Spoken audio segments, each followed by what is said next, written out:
Today's video will demonstrate how to implement the factory design pattern for the game of chess. Hello, I'm James Helfrich. The design patterns are useful in a wide variety of contexts to decrease code complexity as well as increase adaptability. This video will demonstrate one such example by applying the factory design pattern to the game of chess.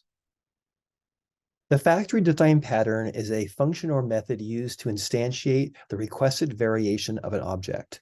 Now we start with the client who wants to have a new object, and he's going to send an object identifier. Usually this is an enumeration or an ID or something to the factory.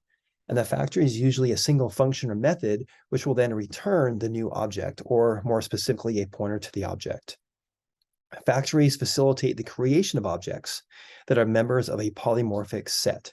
In other words, any type of object that a factory returns must have the same common base class. So let's take a look at how this works with chess.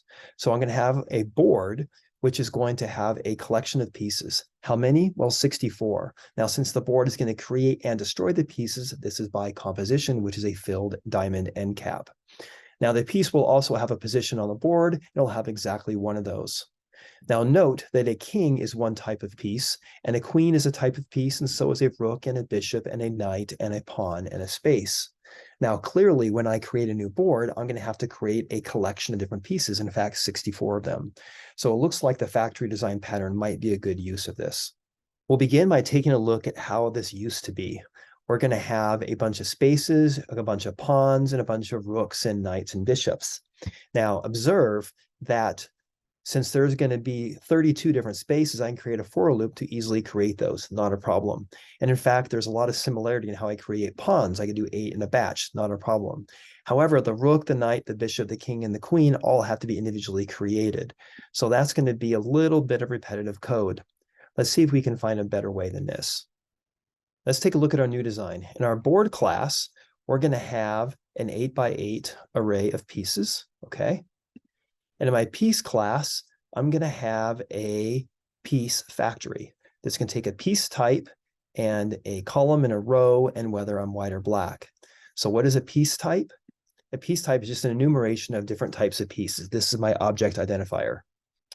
Okay, so now I'm going to go into my factory for my piece, and I'm going to say, hey, switch on piece type. If it's a space, create a new space. If it's a king, create a new king, and so on. And this is the essence of the factory method. Now, how am I going to implement it? When I go into my board, my reset is going to have is going to call factory for space and pawn and rook and knight and king and queen. Now, this doesn't really help a lot. This is not really different from just calling new. So I'm not really seeing an advantage right now. So maybe we can do better.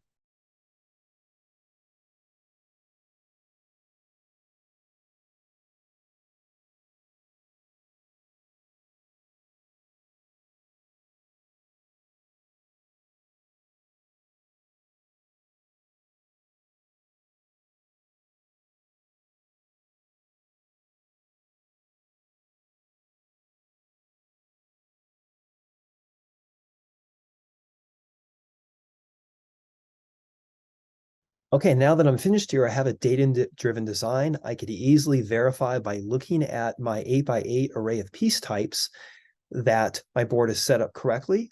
And now I can have just a single double for loop to run through the whole thing. Actually, got to make sure I set my row and column correctly. Okay, let's make sure this works by verifying my unit tests. Perfect, everything passed. As you can see, the factory can greatly simplify the code as well as make it easier to make changes.